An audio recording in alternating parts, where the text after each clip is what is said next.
Now, will it be turbulent? Yes. Will it be easy? No, no.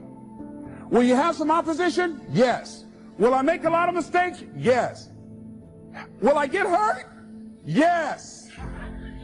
Yes. See, a lot of people won't try anything different in life because they don't want to get hurt. Let me tell you something. It's too much pain to duck. Pain is everywhere. You can hide under here. It will come where you are. It's everywhere. Viktor Frankl calls it unavoidable suffering. You can't duck it. But most people spend their life not wanting to deal with the pain of rejection, the pain of defeat, the pain of being disappointed, the pain of losing, the pain of failure, the pain of being criticized, the pain of not being liked, the pain. That's called life. Life is full of pain. It's everywhere. But guess what? There's no gain without pain. Because it's the pain of regret that you experience. If I had it to do over again, that's a pain. Don't you know that's something? When you know, I was in a seminar once and this lady stood up. If I had my life to live over again, she talked about all of the things that she would do. And you can feel the pain of regret in her voice. The pain of regret. She still experienced pain. She was trying not to experience the pain of defeat, the pain of disappointment, the pain of loss, the pain of lack of support. And she still experienced pain. It was right there. We can't get around it. If I want something, I go into the future in my brain, which is powerful, and I visualize exactly what I want. So I'm there, I'm in my future. Think about every single thing I need to do to make that happen, and every single thing that could stop that from happening and what I need to avoid. Then I go right back, like I was just in the future. What do I do now? I don't feel great, but I know I'll feel great once I get famous. Because that's what my vision is. When I achieve my vision, when I get that, then I'll feel good. You are in love because you work very hard every single day of your life to stay in love. You find a job that brings you ultimate joy because you work hard every single day to serve those around you, and you maintain that joy. It's not a discovery. But the problem is the sense of impatience. It's as if an entire generation is standing at the foot of a mountain. They know exactly what they want. They can see the summit. What they can't see is the mountain. If I have a habit over and over beginning to stack one on top of the other of keeping promises I make to me, not other people.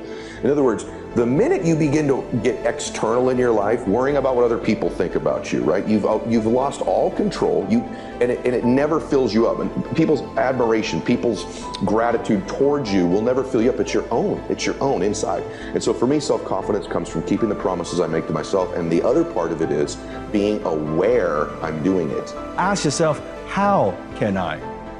See, when people say to me, well, I can't start my business, or I can't develop that high income skill, or I can't do that side hustle, or I can't whatever, I always tell them, does that mean that you don't want to do it, or does that mean you don't know how to do it? Because we all have the ability, we could all do something if we want to. Could you do it if you really, really, really want to? Of course you could. You know, offense also means owning your personal brand. Your voice should be the first 2 or 3 responses when I search for your name on. How do you get there? You own your own identity. The tools are there to have a public identity and to go on the record, proudly so, and stand for who you really are. Those tools exist for you to create your own authentic brand, completely within your control. And do it. So if you're expecting other people to get your vision, I'm just going to say, you call them whatever you choose, I call them God. God didn't give your vision to them. God gave your vision to you. Be willing.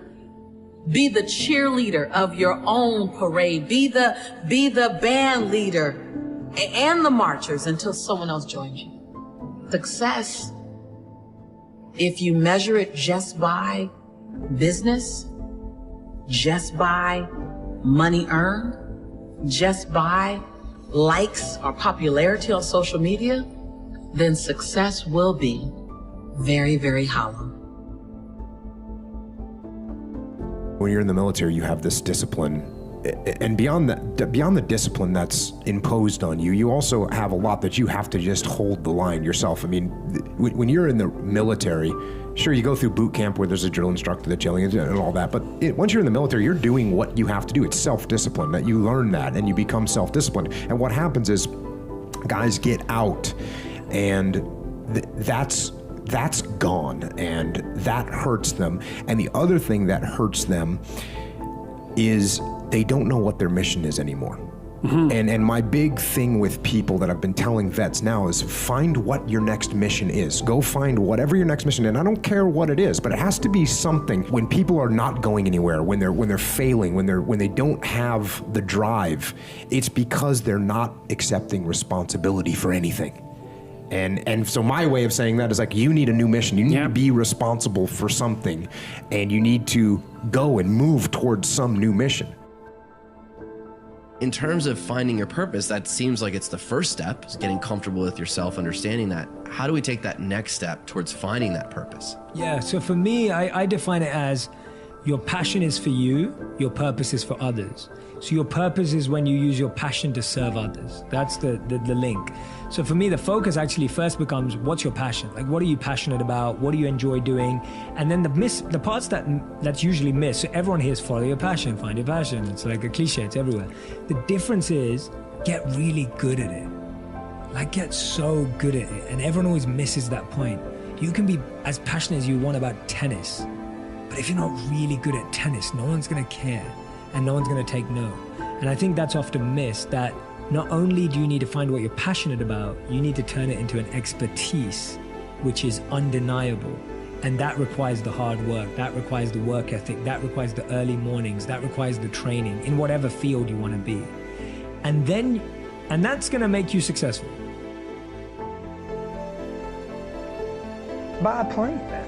Buy a jet that can get you to go places. I'm not bragging when I say I'm doing this. Hopefully people find this inspirational and they don't think that I'm just an arrogant, cocky, listen to him bragging about his jet. But I'm just telling you, like, you don't get that much money by being stupid with money. So I'm sitting here saying, do I do this or do I do the jet? It's not like I'm thoughtful when it comes to money. Do I put the $50 million in apartments, which is my